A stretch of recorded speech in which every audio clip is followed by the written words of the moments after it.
Welcome to the Pindown, your Detroit Pistons podcast. I'm your host, Wes Davenport from Motor City Hoops and Detroit Bad Boys. And I'm Blake Silverman, writer for Detroit Bad Boys, covering everything from the Pistons to the NBA draft and the Motor City Cruise. We are recording here live on a Saturday morning after the Pistons lost to the New York Knicks, but before the game against the Brooklyn Nets. We wanted to get this Knicks game in. We just couldn't go super late last night just due to scheduling. So if you are here live with us on YouTube, on Twitter, on Facebook, right now, leave a like, subscribe. We appreciate you guys getting up early and spending your morning with us. But Blake, I wanted to start off with a not basketball question, but a deep question. You got a little one, right? It's a new. You got a new member of the family. I wanted to ask you, how different is Halloween with versus before when you didn't have the little guy with you? Like, what's changed, Well, I feel like, so he's only 9 months old, so I feel like not much has changed yet because he's a little too young to go trick-or-treating, but I'm sure next year it'll be a lot different. This year was he unfortunately came down with a little something, so wasn't like fully festive and everything. It was okay. He's too young to know what's going on, but next year I think it's going to be, other than sticking at home, passing out candy, trying to get him to a few houses, and maybe being more festive myself, like dressing up. We didn't really dress up just because he had a little something, but I think that's the main difference, is when you have kids, you get a little more festive and start dressing up again. You go through this period where you don't have a Halloween costume or anything, and then maybe it comes back into your life at that point, which I think is kind of fun. All right, I got to ask, what's the candy move for you? What's the go-to Halloween candy? Okay, I'm more of a like fruit like sour candy kind of guy opposed to chocolate. Right. So I'd go for like Sour Patch Kids or Sour Patch, Skittles, like a gummy something. But if I'm going for like a chocolate thing, I just like the Reese's stuff. Like, got to get a bag of Reese's pumpkins for Halloween. So classic. Yeah, we were gonna spend Halloween with just drive the little one around to our family's places to hang out for a bit, but since he was a little under the weather, we stayed home. So I like rushed out last minute to buy overpriced candy and everything. Nice. Which I got plenty, which is good. But yeah, what's your Halloween candy move? See, I never get my answer to this question when I ask it to other people, but man, I love those Crunch Bars. I've just always loved the Crunch Bars. That's my favorite candy. That, and then, Reese's Peanut Butter Cup. You can't go wrong with that. That's classic, right? That's just is Halloween. But those Crunch Bars with I don't even know what's in them, but they're so good.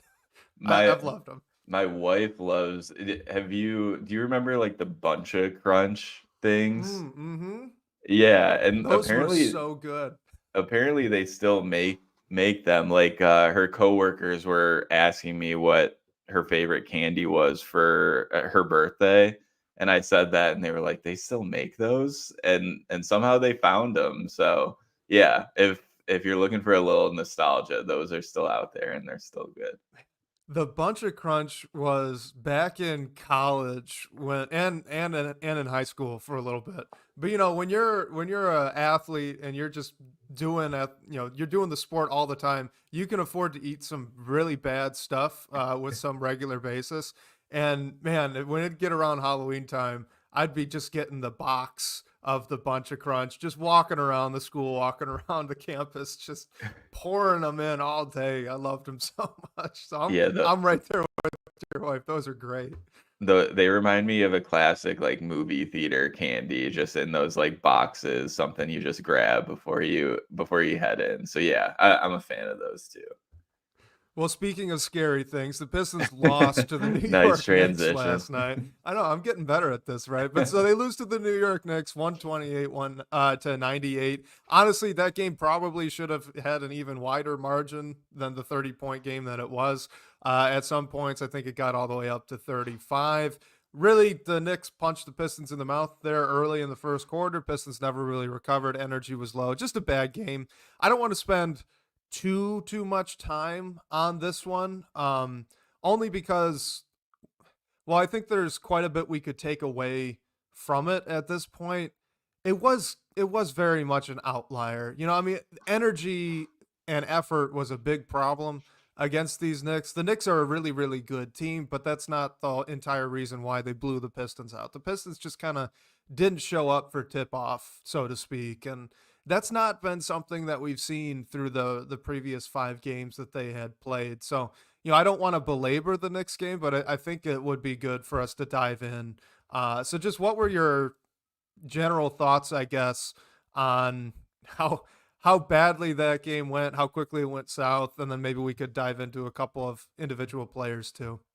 Yeah, I mean, I guess I didn't really expect them to win that game, so it wasn't a shock. I would have expected it to be a little, probably much more competitive than it was.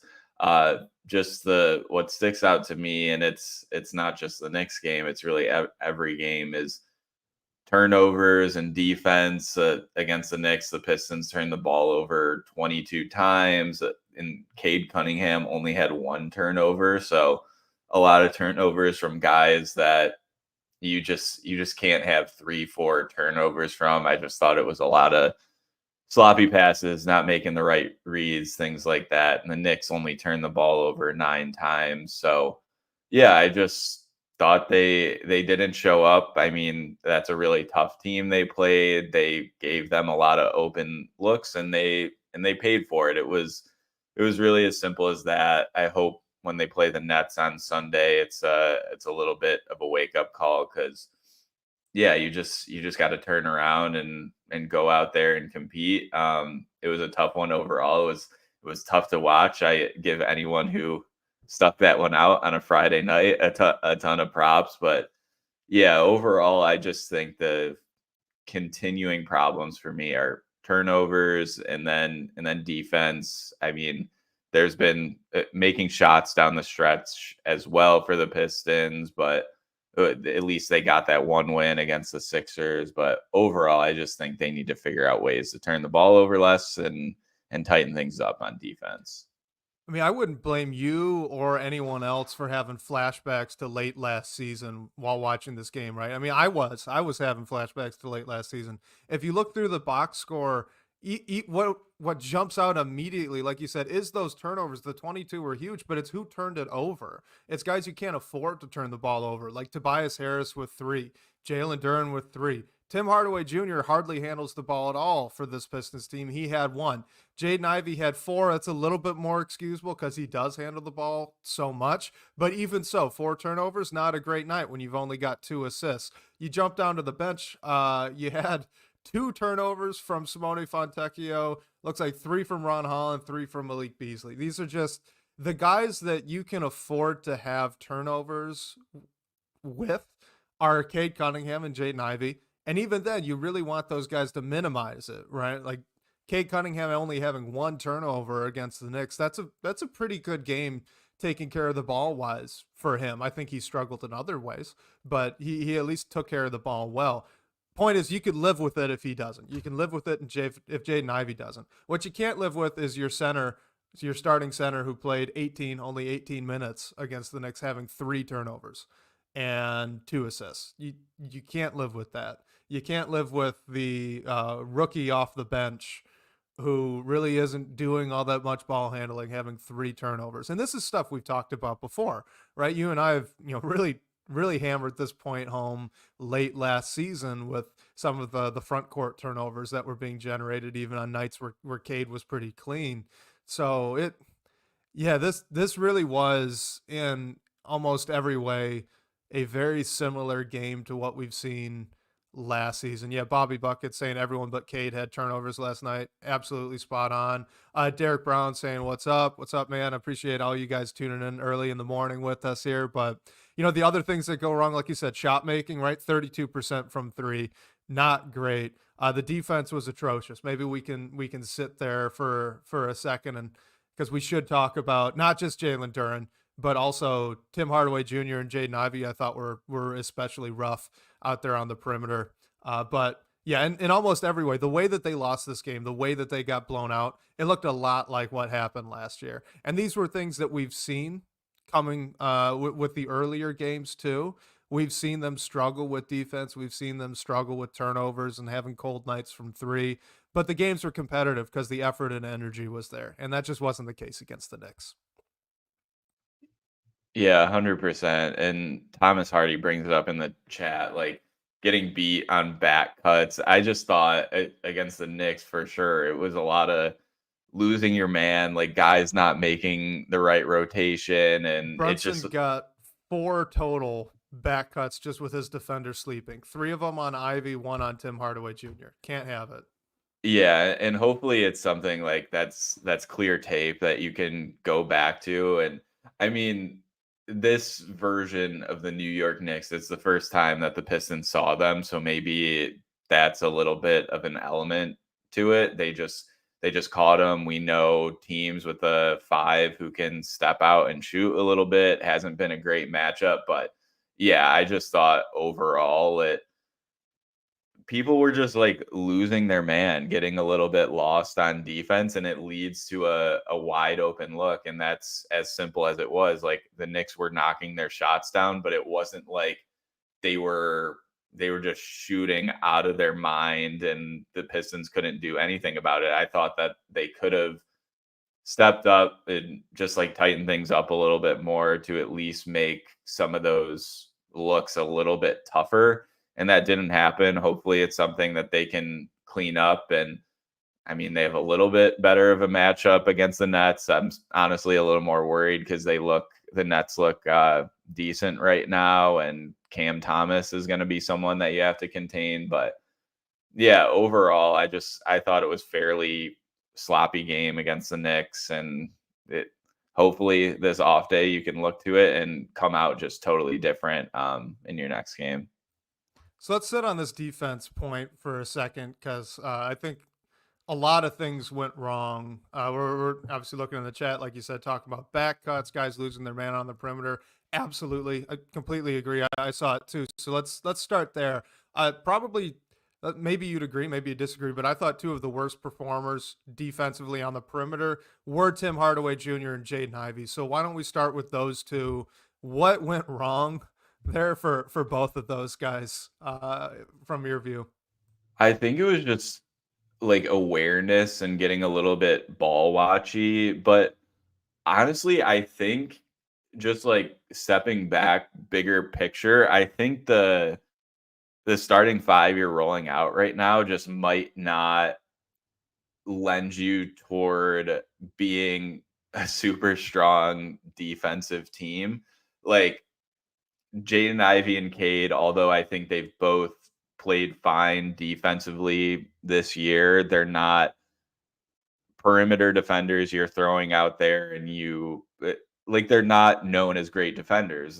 You want them out there for what they do on offense. And then next to them, you have Tim Hardaway Jr., who's not a great defender himself by any means. So it's so tough because I'm like, if Asar Thompson comes back, you can just insert him in there. He'll be your top perimeter defender and just like help this team a lot on the defensive end on the floor. But you also have Jalen Duren in the starting lineup, and putting Asar in there really hinders you offensively. So I'm just wondering if this like Cade, Ivy, THJ group is not holding the team back defensively. I feel like you just don't have great defensive players in your starting group, especially when you add Jalen Duren into that mix. So I feel like there has to be a tweak somewhere, but it's kind of like pick your poison, because then on the offensive end, I've thought Tim Hardaway has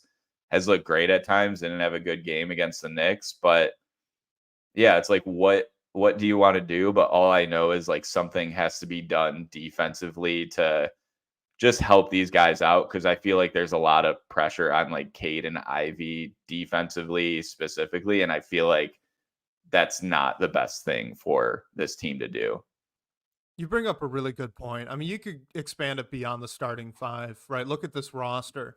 Right now, because we can't count Asar Thompson, he's not healthy. There is exactly one plus defender on the roster that is playing in that 9-man rotation, and that's Isaiah Stewart. Ron Holland is a roller coaster of a defender. He makes a lot of plays, but he gives up just as many. Simone Fontecchio is, I would say, neutral. He has games, and he has had games in the past where I think he's a positive, but that hasn't happened yet this season. Such a weird start to the season for him, by the way. Yeah, extremely. And then you're right. I mean, Cade and Jaden Ivey both, I think, border on neutral on their best nights, especially Jaden Ivey.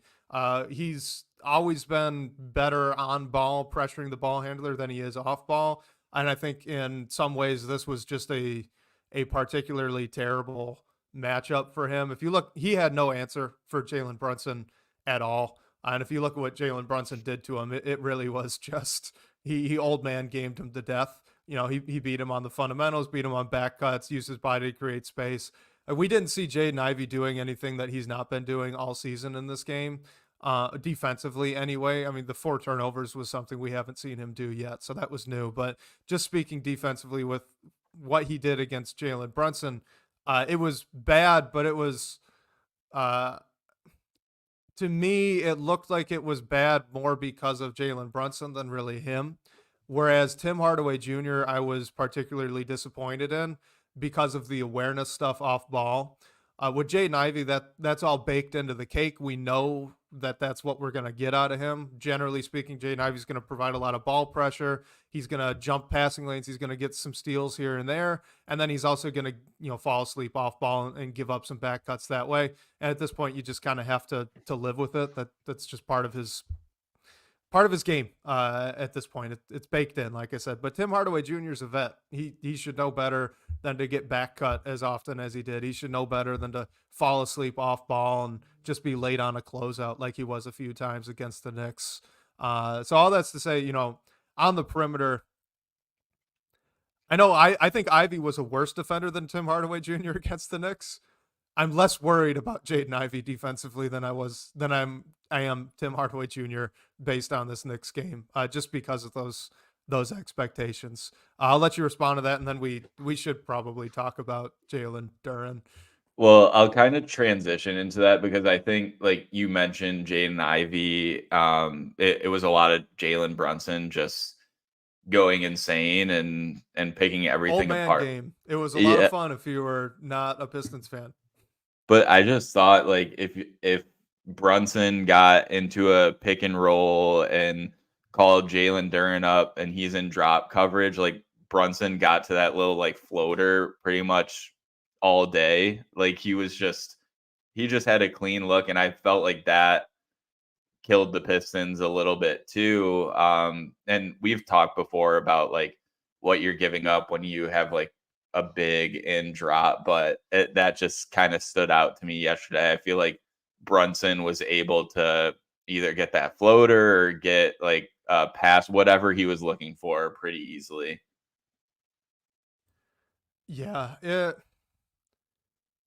this next game was actually these past 2 games. The 76ers game was also incredibly bad defensively for Jalen Duren. I know there was a lot of foul trouble for him in that one, but he also performed very poorly against Andre Drummond when he was out there. But just focusing with the Knicks, it should be really obvious at this point, I would think, to most people, even if they don't really understand the nuances of drop coverage, to see how different the drop coverage looks when it's Isaiah Stewart versus when it's Jalen Duren playing as that drop big. Isaiah Stewart pretty consistently does a good job of playing 2, specifically against a roll man, right? So when you have a pick and roll and the big actually rolls to the rim, your drop coverage big is actually kind of playing a zone, right? They need their hands up. They're playing both the ball handler and the roller. They need to be stunt and recover, right? Try to make that ball handler uncomfortable until the guard can get over the top and then back in front of the guy. And truthfully, what we're seeing a lot of is when the ball handler goes hard to the rim, that ball handler is not getting back in front right now. So part of this is on the perimeter. But what Isaiah Stewart is very good at doing is still making that ball handler uncomfortable. There was a point, I think this was in the third quarter, really great example of this, where McCall Bridges gets a screen from Cat. Cat rolls hard to the rim, and Isaiah Stewart just kind of stunts and recovers so well and so essentially erratically. He made McCall Bridges be indecisive, take a really weird kind of fadeaway floater, got the rebound, and Pistons were going the other way. He has multiple possessions a game. Isaiah Stewart, that is, has multiple defensive possessions a game as a drop big, where he just causes a miss even if the guard did something wrong. And that's the value of your drop coverage. I thought Isaiah Stewart was as effective as you could have asked anyone to be against Karl Anthony Towns against the Knicks. Karl Anthony Towns is a very, very good player, very good scorer. The reason that Jalen Duren, though, only played 18 minutes, even though he only had one foul, was because he was especially bad against Karl Anthony Towns as a scorer. He was giving Karl Anthony Towns wide open threes, closing out late. He was not boxing out, as was brought out in the chat. He was flat-footed, and Karl Anthony Towns took him off the dribble at least 3 times that I can recall off the top of my head. And again, this is just 18 minutes of basketball, so it was an especially bad night for Jalen Duren, and I don't think we can just call it a scheme thing. It's not just that, oh, well, Cat's a stretch big and that gives Duren problems, because it doesn't give Stewart these same problems. Stewart's executing the scheme extremely well, even though he's giving up almost as much as he's giving you on defense offensively. Isaiah Stewart was very rough on the other end of the floor against the Knicks and pretty much every other game this season. So I'm not saying, bench Duren for Stu. I think that has a whole host of other problems as well. But just speaking defensively, it's been very bad, very, very bad. Not just against the Knicks, but all season, all 6 games. Very bad. Yeah, the tough thing is I don't think it's as simple at like Jalen Duren.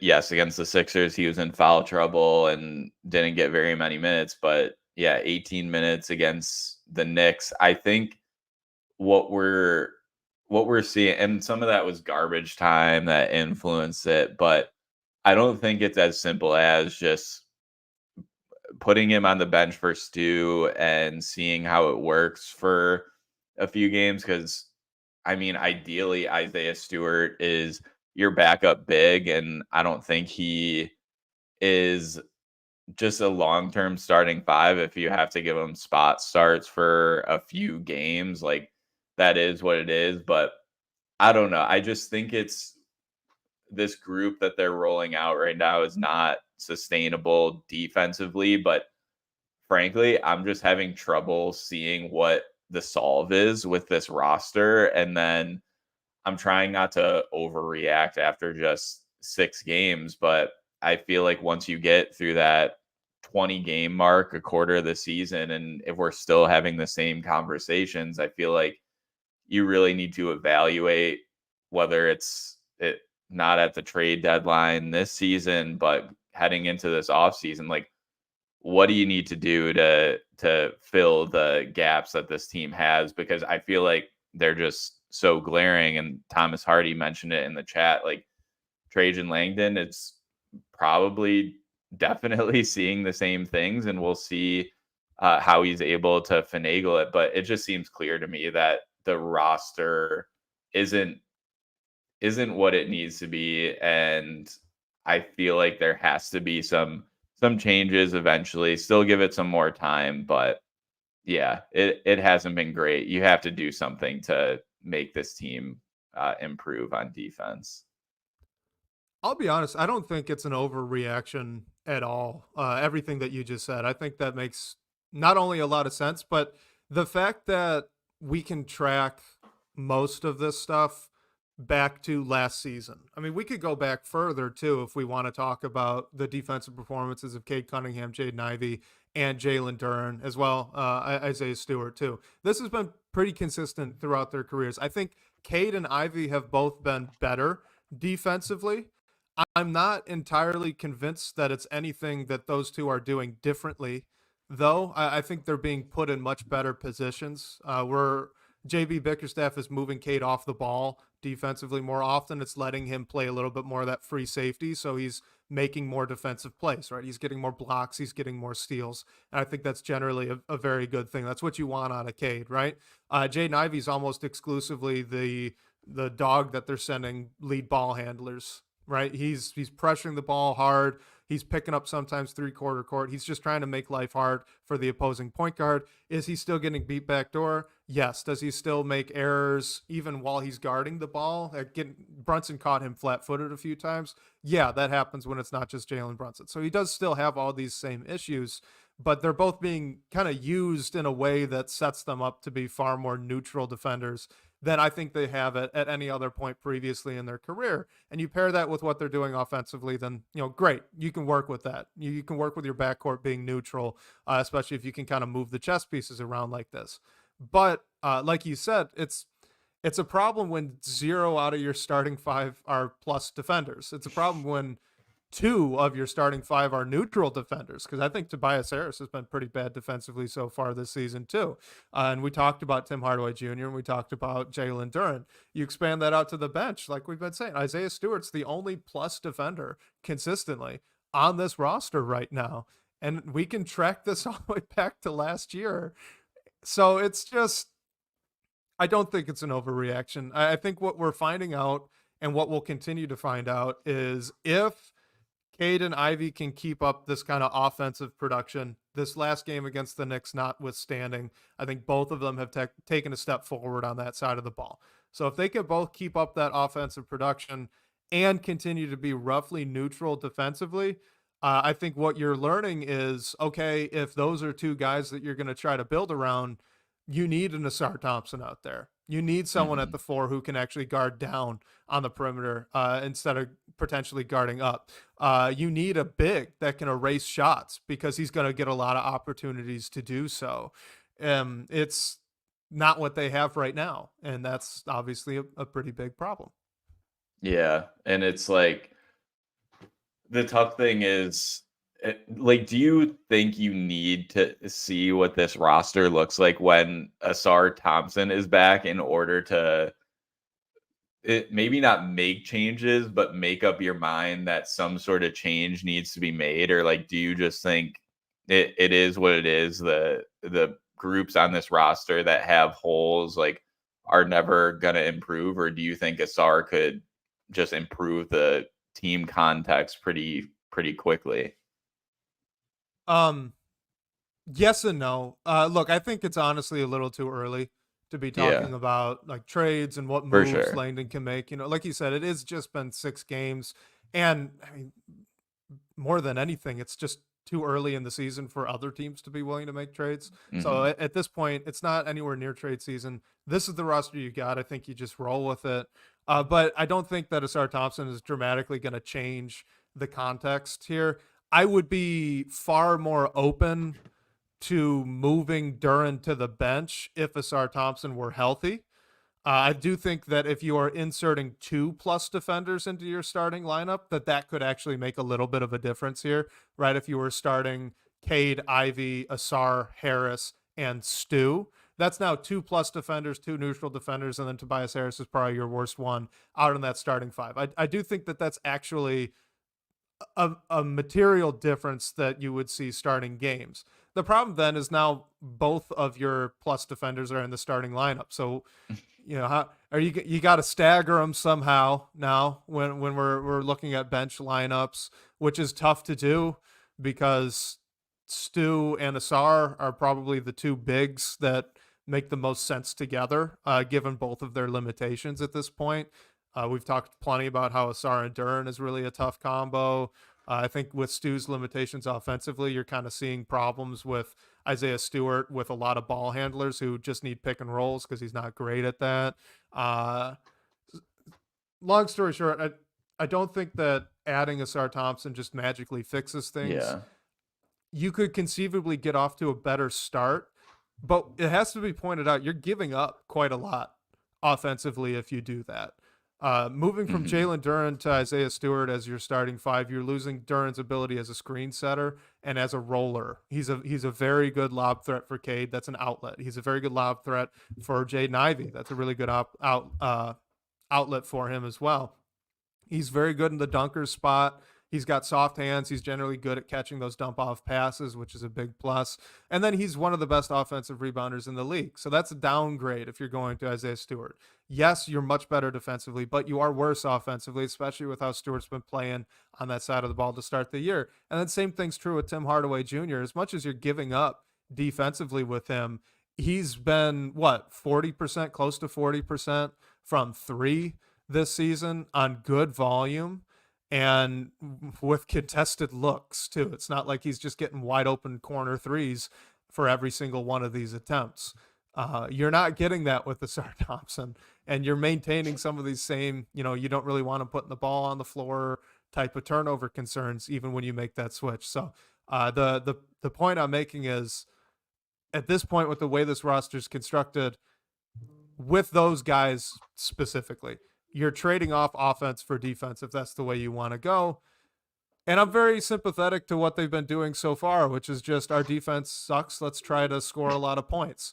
It hasn't happened in every game, but, they were competitive against the Celtics, scoring, 118. That was probably their hottest game offensively. They were good against the 76ers. I think they were on pace to score a lot more than the 105 that they did, right? They had 2 30-point quarters there. I think leaning into the offense makes a lot of sense just with how this roster is constructed as it is right now. And that's just kind of the reality. They're not going to be a good defensive team. Yeah, and I think real quick, good point. Asar could play the dunker spot. I just don't think he'd play it as well. Yeah, I think the issue with having Asar and Stu out there is, like, Stu this year, it just seems like whoever the opponent is, the plan is to make Stewart put the ball on the floor, because then bad things happen. And then Asar, like, we know he needs to tighten up his handle. We haven't seen what he looks like in year 2, but we know that that's an issue for him as well. So we know we're giving up offense for defense in that starting lineup. I just think, like, the turnover issue might even get a little worse if that group is getting a little more minutes, which is a scary thought to say. But like you mentioned, no matter how, Blake, do you remember against the Knicks game here, the wide open three that Isaiah Stewart turned down? Then he drove to the middle into traffic, mind you, tried to do a step back between the legs, mid-range jumper, almost lost the ball. Wasn't a turnover, should have been. But, like, that's the perfect encapsulation of his process offensively so far this year. He turned down an open three to drive into traffic and get fancy for some reason. Like, oh my Lord, that was wild. Hey, at least he took 2 3-pointers, which I believe was the first time he took a three and since the opener. So yeah, Bobby Buckets mentioned the same thing. So, but like you said, Wes, I feel like no matter what way you slice it, no matter how healthy the team is, you're always going to be giving up something in one way or another. And it's like, pick your poison. And right now we know defense is an issue, but if we make changes in the lineup that are to just prioritize defense, I feel like you're giving up a lot on offense. I think you should try things, just see how it goes, because what's going on right now is not super sustainable, but it's just tough. And I know this year is, like Trajan Langdon has said, still asset accumulation mode, not like playoff hopes or anything like that. But yeah, it's just tough to watch, honestly. I hope at least the compete level is different. And like you said at the top, the Knicks game was an anomaly because it has been so far in just the only 6 games we've seen. On that note, let's do a little bit more positive here before we get into a couple questions that we got pre-submitted and a few that have already been sent into the chat. Guys, if you are tuning in live with us, of course, again, thank you. I think this is the first morning show that we've done, right? Yeah. So we appreciate episode. It. Yeah, the coffee episode. We should title these anytime we do it in the morning. This is the coffee episode. You with your we'll workshop that. You did what's your coffee order again? I know it's I have a cold brew here. Yeah. See, I got my hot coffee. which makes sense because it's cold out, Blake. But It okay, that anyway. does sound good this morning, I'll be honest. It was like 35 when I went out on a coffee run. So yeah, Bobby Buckets has his coffee as well. We'll have to workshop like a title name as we do Yeah. these. But Well, maybe make it a series, like the coffee yeah. shop series of the Pindown or something. But let's talk a little bit more positively because, like we've said, this was an anomaly. This game against the Knicks is not how the Pistons have looked in the 5 games prior to it. So let's talk a little bit about those 5 games. We not missed, but since we last recorded, we've got a loss to the Miami Heat, a competitive loss to the Miami Heat, 98-106. Another competitive loss against the Celtics, 124-118. And then they did get a win against the 76ers, 105-95. So what have you seen so far that has stood out to you in those games? Like I just said, they've all been competitive. They obviously got a win against the 76ers. What stood out trend-wise, I guess? What are some things popping up this season?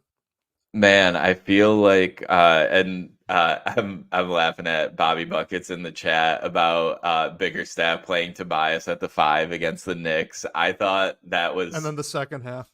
It was fun because it was like, yeah, trying something new and when the game isn't going well, and I was like, how is this going to work? And then the Pistons immediately go on a 13-3 run with Tobias Harris as their big. But I feel like the biggest thing for me is just how Cade and Ivy look together, both individually and as a pair. I think Ivy has looked really good coming out. Yeah, he didn't play great against the Knicks, and we could still pick apart some things with defense, even though he has looked like a better defender. But I think a big question is whether this pair could work out after all the weirdness with Monty Williams last season, with Jaden Ivey in particular. But I think Ivy has played super aggressive. He's knocking down threes. He's making shots. He creates an advantage that not many teams have in the NBA. Like, just being able, with his first step, being able to beat a ton of guys in the league. And I just love the energy that he's played with so far. And Cade as well has been able to take over at certain points, and he's looked good too. But I feel like both them, like, playing off each other as well as individually, seems like that is at least something that's working offensively. And then just like one other quick thing I'll add, Tim Hardaway Jr. has really surprised me so far. I don't know if he's just on a hot stretch, but he's shooting 48.6% from 3 on over 6 attempts, which is pretty crazy. But yeah, biggest thing to me has to just be the Cade and Ivy pair. Seems like it could work in the long run. They've both been the Pistons' best players throughout these first 6 games. I mean, that was even the case, I thought, against the Knicks, even though the Knicks probably had 5 or 6 players that were playing better than those two, right? Just kind of how the game was going. But let's look at their stats from this first 6 games of the season. Cade's at 25 points, 5.7 rebounds, 7.2 assists. He's averaging 2 stocks per game early, which is huge. 4.8 turnovers is obviously you could work on that, but I haven't thought that the turnovers have been as much of an issue this season as maybe the numbers would suggest, and maybe as like some discourses suggested. And then Jaden Ivey, let's see if I can get this to load up. I got his stats if you need it. Yeah, read them off. Yeah, so Ivy is at 19.3 points, 4.5 rebounds, 3.3 assists, and a steal.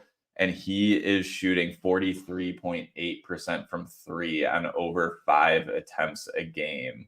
So yeah, a jump to, and Wes, he's almost to 20 points. I think you said he was going to be over 20 points. That was your hot take of the season. Yes, it was, and I'm excited by it. He's right there. If you pulled out this Knicks game, he would have been over 20 points. So unfortunately, just a product of when we were recording this podcast, I could have taken a victory lap on Thursday that I can't today. But it's the it's the free throws and it's the rim attempts that he's getting that have been really, really promising. He is easily, far and away, the best player at getting to the rim and kind of creating havoc in that way on this Pistons roster. And to be clear, I think Cade has been pretty good at that as well. I know his free throw numbers aren't showing it yet. I thought there have been some questionable no calls, like there always tend to be with him, but he's at least putting in rim pressure pretty consistently, which isn't something we've always been able to say about him. He's being more physical around the rim. Cade Cunningham, that is. He's being more physical, using his body and finishing rather well. So that's been a positive too. But with Jaden Ivey in particular, it really is a product of him being put in better positions than he was last season. And he's really taking advantage of it. He's playing really aggressively. I think you mentioned before we actually started recording just the energy that Jaden Ivey's had in a few of these games after a dunk, screaming at the ball, not really talking trash, but there were a couple of like he was trying to convince JB to challenge a call in a few of these games, very animated. His energy and his focus has been really, really good. I think it's been really positive. And the fact that he's now producing consistently. I'm struggling to think of a game in these first 6 where he hasn't been Detroit's second or first best player. Can you think of one? Am I just forgetting something? I mean, he's consistently been a great number 2 for this team. Yeah, and like one thing he's leading the team in free throw attempts too, just in general. So yeah, I'm with you. I feel like, and it's not even like him and Cade take turns. Like there have been points where Cade is cold and then he comes on later and he's hunting shots more. But I feel like their offense hasn't really cannibalized each other, which I think is a good sign moving forward. Like there's even though we haven't seen it over a large sample size, I feel like there's a pathway to where this thing can work. Both these guys can play off each other and get their own without totally eating into one or the other's like usage and minutes and everything like that.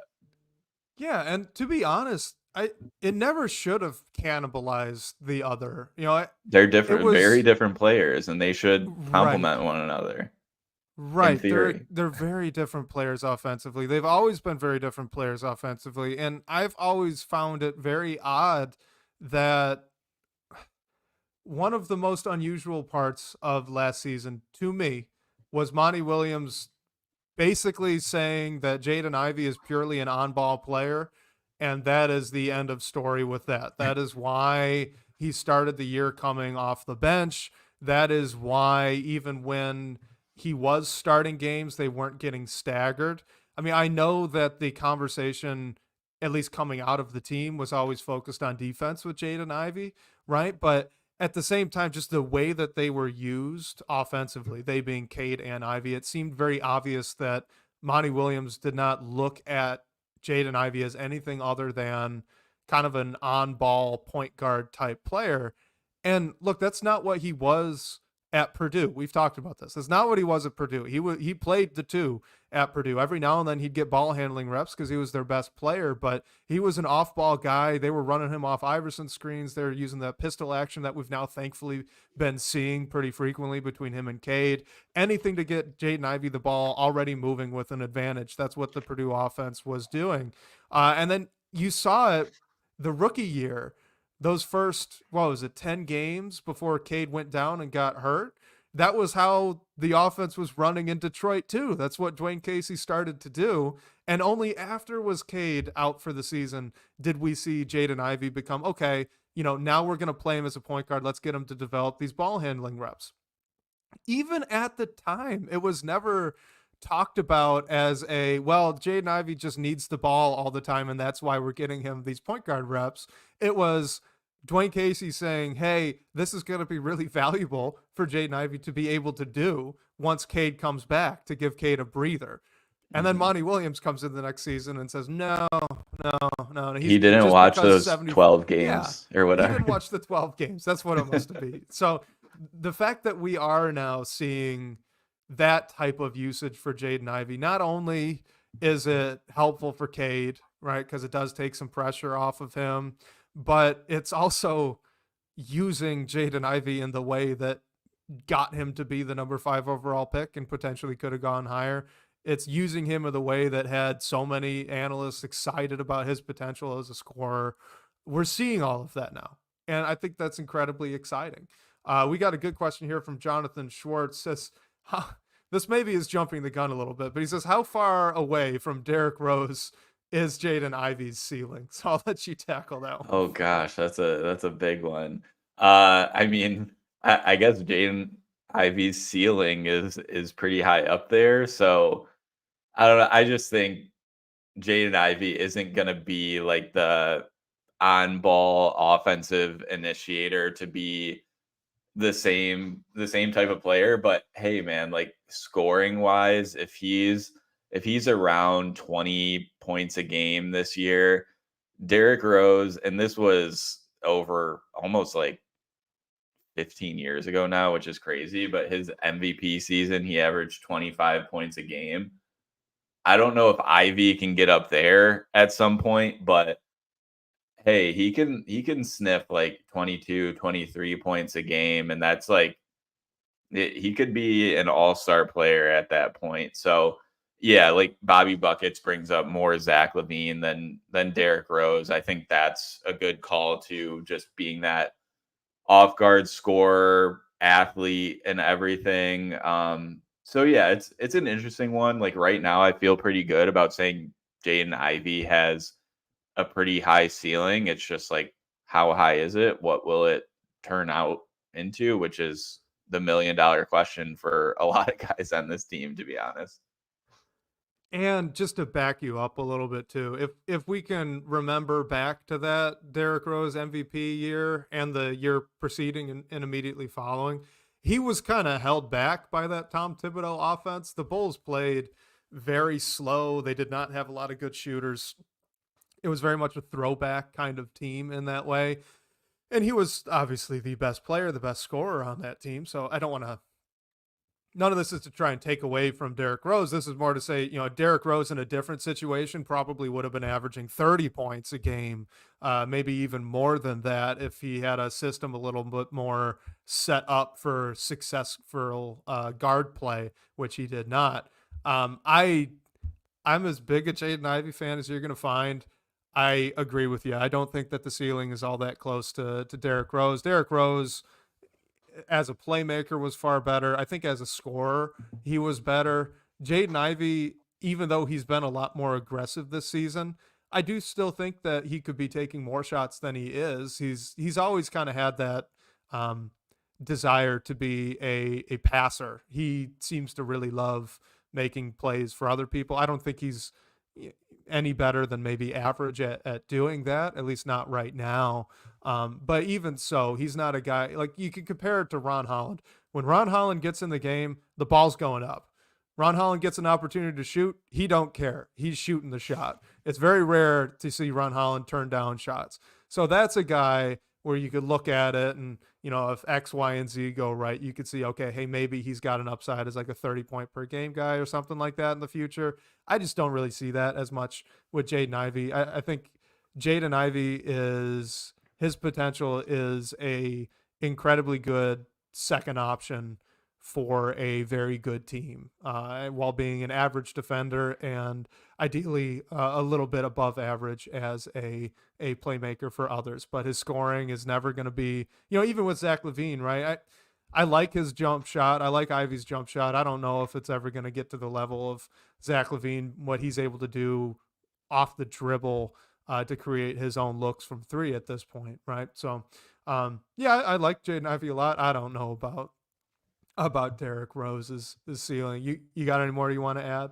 I mean, I think the only thing I'll say is I think that player you're talking about is an all-star. Like, so yes. I think potentially even all NBA if the team is successful enough.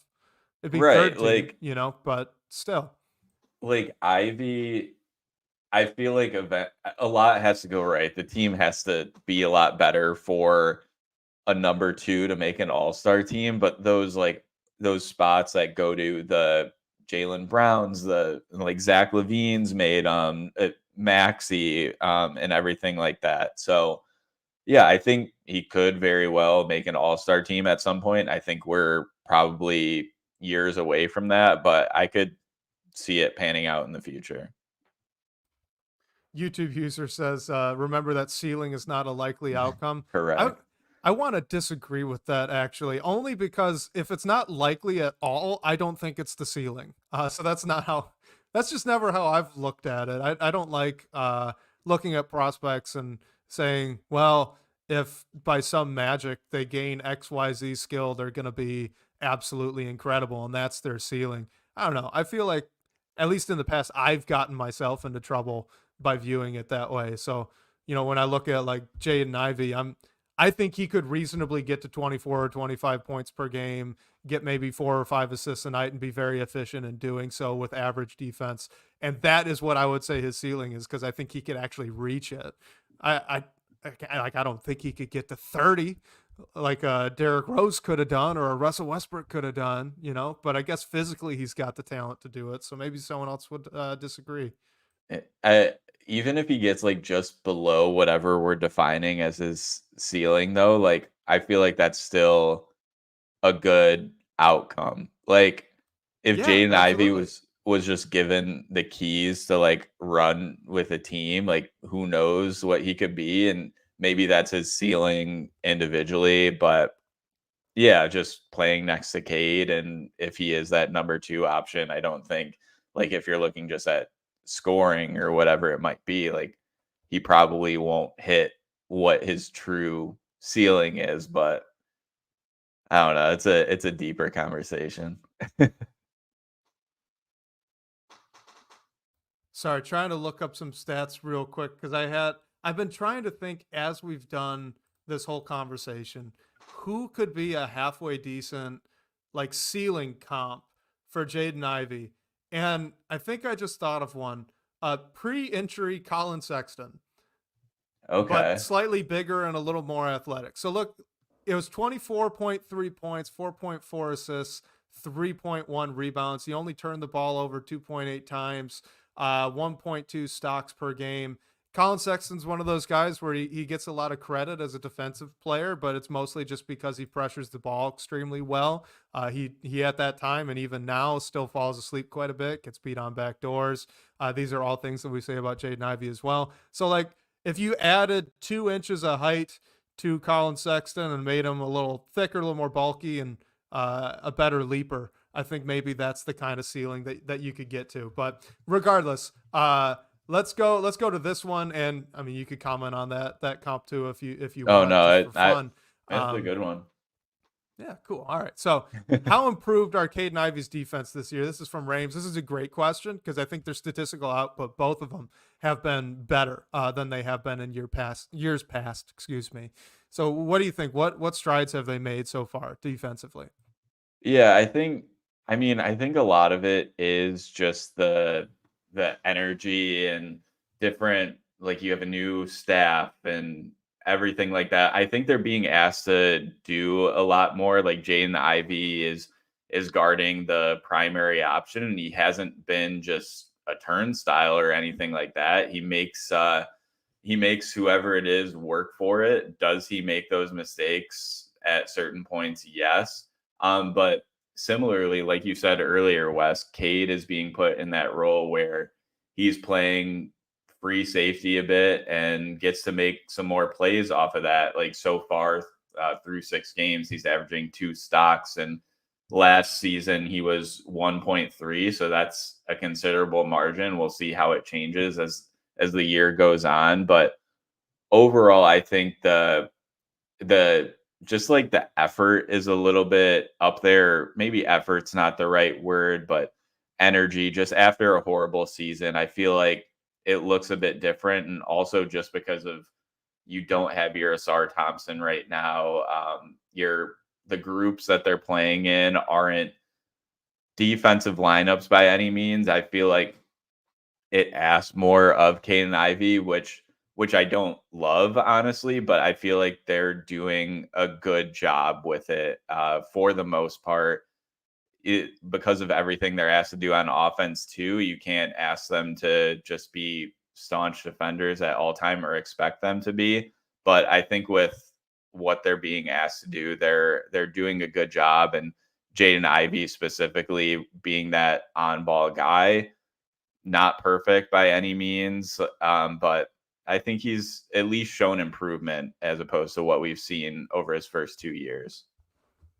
I think to me, just like the offensive side, so I completely agree with you, right? I think just like on the offensive side of the ball, where we've been talking about how JB Bickerstaff has done a great job putting Cade and Ivy and setting them up for success offensively, just through the sets that he's trying to run and the actions that he's repeatedly having them take part in, right? I think the exact same thing is true on the defensive side of the ball. You look at a guy like Cade Cunningham and other players like him that are exceptional processors of the game of basketball. They see things extremely well, sometimes even one or two steps ahead, right? That is something that Cade Cunningham has. That's a talent that he has, an ability that he has, but he's never been a guy that you could just stick on a ball handler and tell him to go get stops. That wasn't even really his game so much in college. He'd flash it every now and then, but it wasn't consistent. But so what they're allowing him to do by playing that free safety role, by sticking him out on a low impact wing and kind of asking him to play the field, is he's getting to read the floor defensively and try to make plays based on what he's seeing the offense doing, what he's seeing come open. And we've seen that. It's 2 stocks per game. Like you said, that's actually tied for the most on the team. Tobias Harris and Isaiah Stewart also are getting 2 stocks per game. Jalen Duren is only at 1.4. Jaden Ivey is only at 1. So those 2 guys have a lot to work on there. But regardless, this is the exact type of role that you want from a high usage offensive player like Cade, who is a good processor. This is the way that you can allow them to kind of take a break, so to speak, on the defensive end when, help with the endurance and all that, as all of these big offensive load superstars do, but still have a positive impact because he can create plays defensively. So I think that this is a great way to use Cade, and I'm very intrigued to see what's going to happen when Asar Thompson comes back, if they are going to start him and then ask Asar to play down against guards, which I don't think is necessarily his strength defensively. He's good at it because he's good at just about everything defensively, but I don't think that's his best usage on defense. He'd be better off on a wing or playing up against a 4 potentially as well. Regardless, I think that's been great with Cade. And then with Ivy, I know that the stocks are low, but having a guy like him who's tall, he's strong, he's got long arms, and he's incredibly athletic, having that guy just try to basically disrupt the lead ball handler for the other team, even with all of the lapses that he's still providing. He is still getting back cut. He is still falling asleep sometimes, even on the ball, getting flat-footed. Jalen Brunson, like we said, burned him a few times against the Knicks. But you can live with that if he's being otherwise disruptive to the offense by just putting all that pressure on lead ball handlers. So to me, again, I don't think that I have seen either of those 2 doing anything unusual to their games. I don't think that the improvement we're seeing on defense is because either of them have, figured it out, so to speak. I don't think they've made a leap defensively, but I really think that they're being put in a position to be successful defensively when they hadn't previously been put in those positions, and we're really seeing the benefit of that so far this season. So to me, I think it's a coaching thing. I think the coach is putting them in better spots, and that's why they now look far more like neutral defenders than the bad defenders we saw last year. Yeah, and honestly, it's pretty impressive that stands out when overall defense hasn't been great for the unit. So at least the fact that we can talk about improvements that we've seen from 2 players who are the two guys that it seems like you're most likely to build around right now that aren't known as defensive players, at least being able to pick up these things, I think is a positive sign, and hopefully it gets a little better. I mean, the back cut stuff, I feel like it'll always be there a little bit, but I feel like it's something that you can easily at least improve upon or improve your positioning on the floor just to not be in those situations as much as you are. And yeah, like Bobby Buckets brings up Ivy's energy defensively has seemed better. I totally agree with that. So yeah, I think positives that you can take moving forward. Perfect. No, but I think it's definitely good sign for further improvement. Yeah, and look, if you're getting 25, 5 and 7 out of Cade, and along with two stocks playing that free safety role, like you can make that work. That's great. If you're getting 24 and 3 out of Jaden Ivey and he's being, a pest for opposing ball handlers, you can live with the other mistakes too. Like these are both cases where I think to me, if you are getting this efficient offensive production, like you have been getting with these two guys, you can live with neutral. You can make that work. The Pistons don't have the roster right now to actually do that, to actually make it work. But the fact that they're both showing that it's manageable and even worthwhile to pursue, Jaden Ivey and Cade Cunningham both, I think while they've been better offensively, they both still have areas where they could continue to improve and continue to grow. It's not like they're final products and continuously playing at their absolute peak every night. There's been a little bit of roller coaster with both of those guys so far this season, even though the average trend line is going up. So I think if anything, we are seeing through 6 games that, hey, those two are actually worth investing in as a quote unquote core. Like I feel like we're continuing to potentially prove that. If we're still sitting here at the All-Star break and saying, both of them are over 20 points a game, both of them are efficient, both of them are making a big impact offensively as playmakers, and they're neutral defensively in their own ways, I think you can pretty confidently at that point say, okay, those are the two guys that you're building around with, the wild card of Ron Holland and hopefully what he can bring. Let's do this one question here from our guy, Derek Brown, and then we'll probably wrap it up. But unfortunately, kind of a negative question. But if Jalen Duren is not the starting center of the future, who is? Do you want to go draft? Do you want to go free agency, trade? I mean, I feel like it has to just be someone that's not on the roster. The interesting thing is like if Duren isn't the starting center of the future, like are you trading him away? Are you trying to retain him on a lesser extension and have him come off the bench? But then you have to pay someone else. Like I don't really know the answer. And the interesting thing is if you want to go draft, it depends how the Pistons turn out. Like if you get another top 5 pick, are you going to want to use it on a 7-footer who probably is prone to injuries? Like teams are reluctant to do that. But if they're in the back half of the lottery, there's a couple interesting prospects that they can probably take a swing on. And also it just like, if you are going the draft route, he's not a center, but Cooper Flagg is like the best defensive prospect in a while, probably. So I don't know. I feel like there's a trade out there. Like who knows what's going on with Walker Kessler, things like that. I just feel like the player has to hit an archetype of I want them to have a little more size and they just have to be able to protect the rim. Like if they're not able to step out and stretch the floor, fine. But I feel like you need someone that's going to impact and redirect shots a little bit more than Duren does if he doesn't develop into that and eventually turn into the starting center of the team. Yeah, I'm right there with you. I would also say off the roster.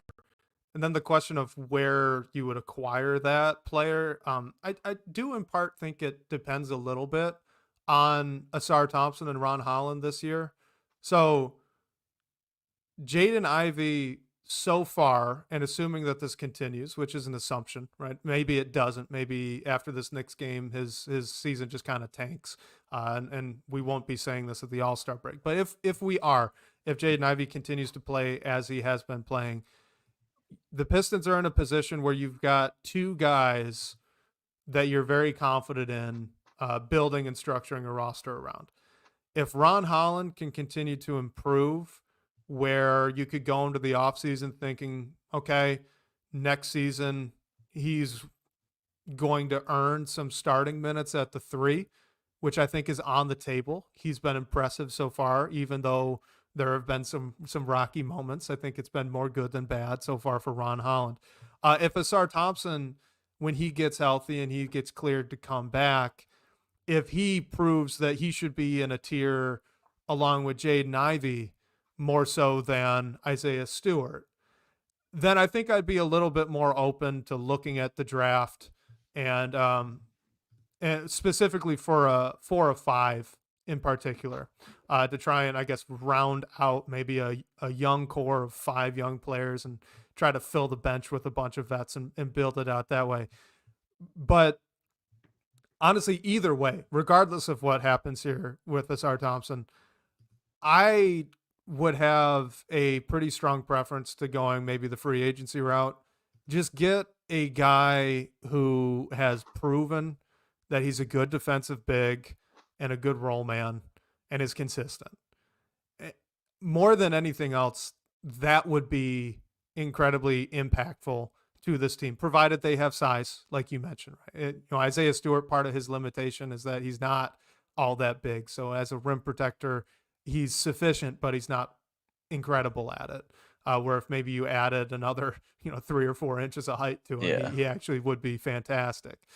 So Walker Kessler's a decent name there for that, but just someone proven and someone that can come in and elevate the 4 young guys kind of around him in that way on the defensive end, pick up the mistakes, right? That would be incredibly impactful for a team as young as this one. And so that would be the direction I would tend to lean. Honestly, even if, you're looking at this roster going, wow, Ron Holland and Asar Thompson are going to make it really difficult for JB Bickerstaff to decide to start Tobias Harris. Even if that becomes a conversation, I think I still would lean into vet big, at least as a starter. And then, look, Jalen Duren, there are teams that invested in James Wiseman and Marvin Bagley to be their backup centers, and that's not a mistake. Those guys are capable backup centers.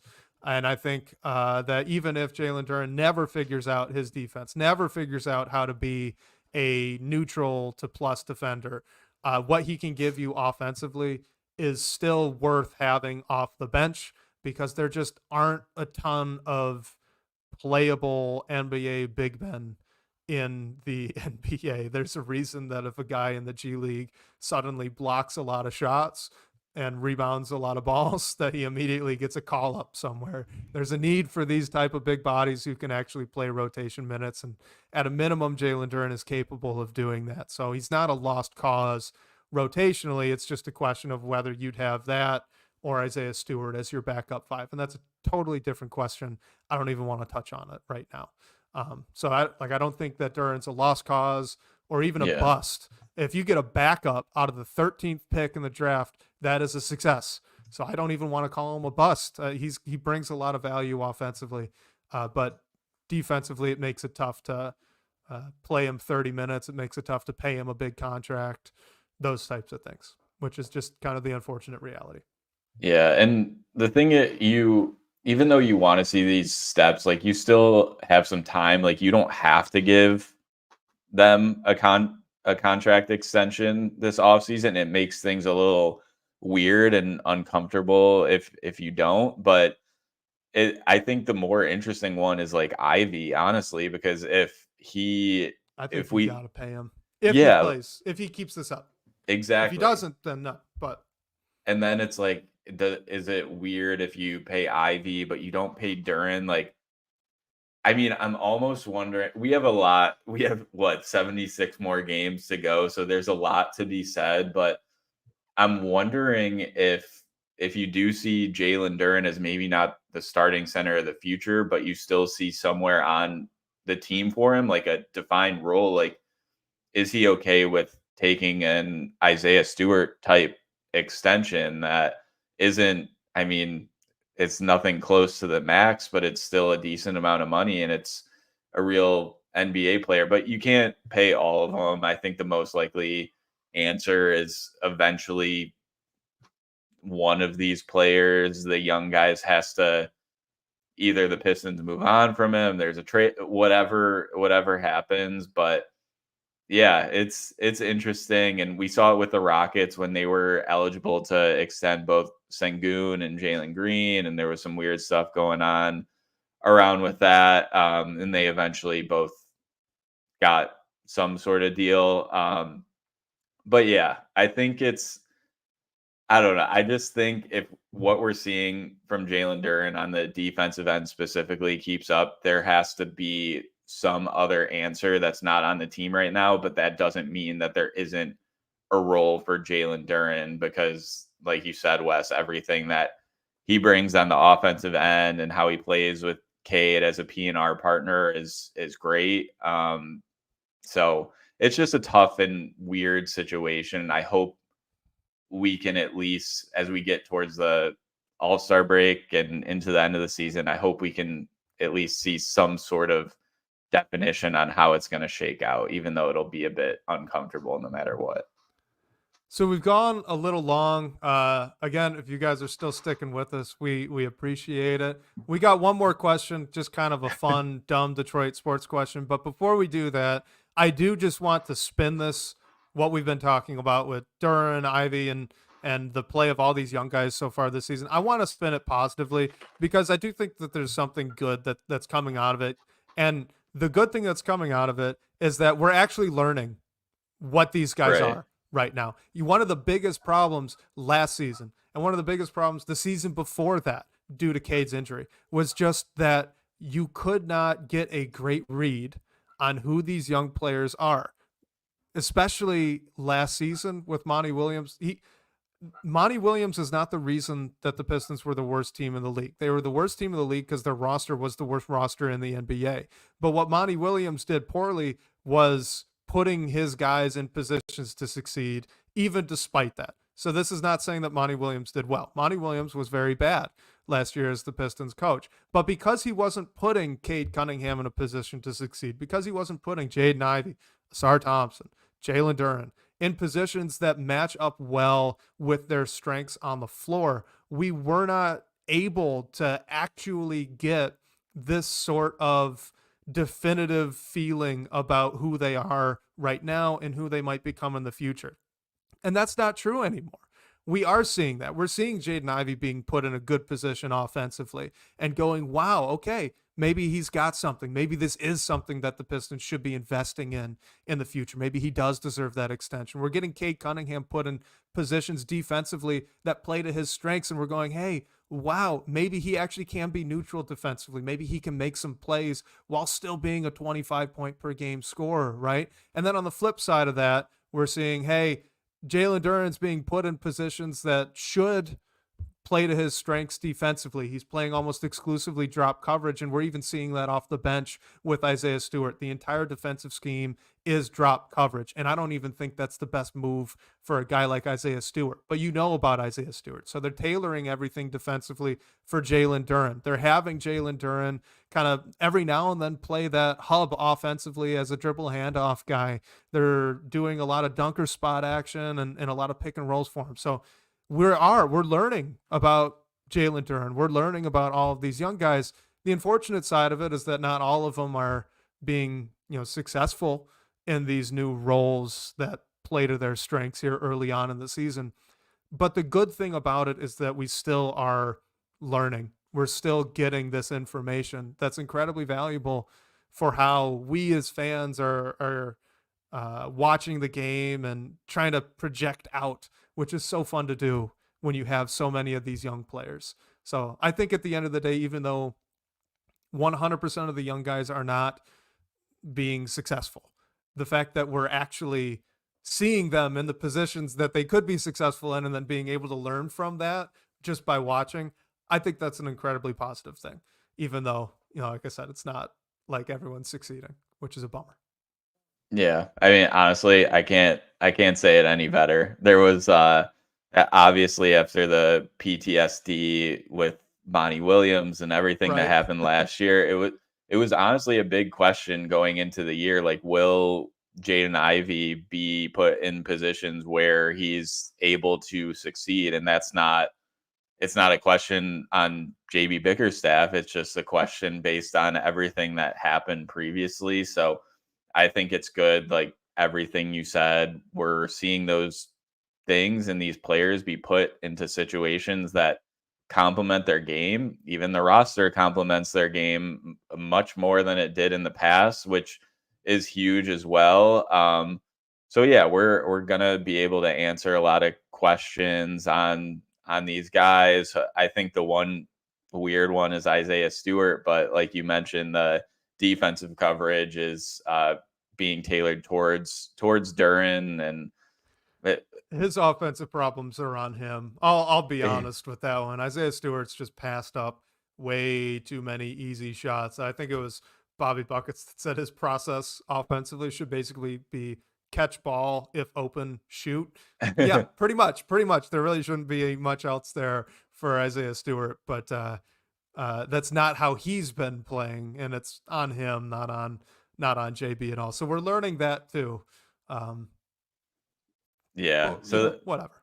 that's just the weird one, but I think overall everything else, I totally agree with. Yeah, and YouTube user Langdon is evaluating what he has. He's not married to any of the previous draft picks. You're right. He hasn't drafted anyone besides Ron Holland, and his game is still very raw and developing. So we'll see what goes on. But yeah, we're getting a lot of tape and stuff to look back to figure out like what's gonna work in the long run.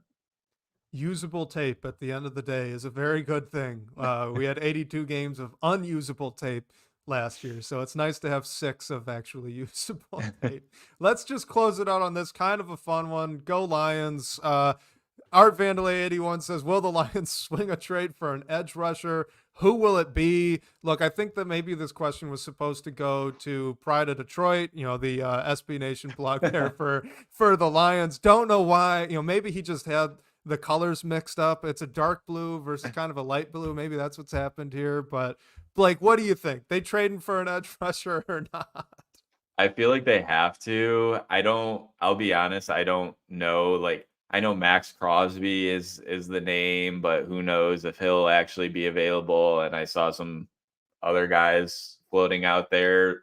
So I feel like they have to, a trade that doesn't mortgage the future, give up a ton of draft capital, but I don't know what that trade is. I don't know who they're going to trade for and what it might be. They still look good, but yeah, the Hutchinson injury was a heartbreaker, and hopefully they can get someone to help out, even though you can't really replace what you had. I also just realized that tomorrow, Sunday, the Pistons start at 3:30 and the Lions start at 4:25. So, Wes, are you split screening? Are you watching one or the other? What's your plan? I will be watching one recorded and the other live. I think, honestly, I'll probably end up watching the Pistons game live only because the Pistons Pulse is recording Sunday evening at 8 or 8:30. I can't remember exactly which one. So you guys, if you're tuning in live here, come talk some more Pistons basketball with us over at the Pistons Pulse tomorrow night. But to make sure that I actually know what's going on, I'll probably watch the Pistons game. And of course, right, if we're talking spoilers, there's no world where I can avoid a spoiler of the Pistons game if I go on and we're doing the Pistons Pulse right after, where I can definitely avoid a spoiler of the Lions game for going on and doing a Pistons podcast right after. So I think that's probably where I'm going to go. Plus, the Lions are just going to beat the Packers anyway, so who cares? Oh gosh, I feel like Knock on wood. I can't avoid a spoiler either way. And Bobby Bucket said put beef stew at defensive end. Love it. That would be great. Both ways as a tight end too. I feel like that would be really fun. I don't know. He's got some hands troubles. Maybe he'd be a great blocker. Maybe that's where he would excel. Or like maybe like a fullback. Oh, I like it. Yeah, your goal line back. Give it to the 6'8", 2 whatever pound guy to just bury through the line. Yeah, I love it. Yeah, so I don't know what my plan is. Honestly, I thought the Lions were playing at 1, so I'll have to figure that out. But yeah, good choice, Wes. Gotta be prepared for the Pistons Pulse. So it'll be a fun sports day. I'm looking forward to it. Yeah, it'll be a good day. So excited for Sunday. And if you guys are listening to this after Sunday, hopefully you're listening after a Pistons win and a Lions win. That would be pretty great to have them both win on the same day. I don't even want to look up when the last time that happened would have been. So hopefully it's on Sunday. I'm sure we'll find out. Someone will post on Twitter about it, but yeah, hopefully that's the case. And shout out to everyone that joined us live, that's listening on the podcast feed. If you could subscribe, leave us a comment, review, really helps us out. So we appreciate you all. And a reminder, you can call our phone line to ask a question, hear your voice on the show. We haven't got phone line questions in a while, so feel free to use that now that we have basketball going on and specific things we can pick apart. It's super fun. The number for that is 313-355-2717. And special thanks to Sean Corp, the managing editor of Detroit Bad Boys, for supporting the show. Shout out to you guys again for all the great questions and talking points. We'll catch you next week, whether on your commute or live with us on YouTube. We can't wait to talk more Detroit basketball with you all.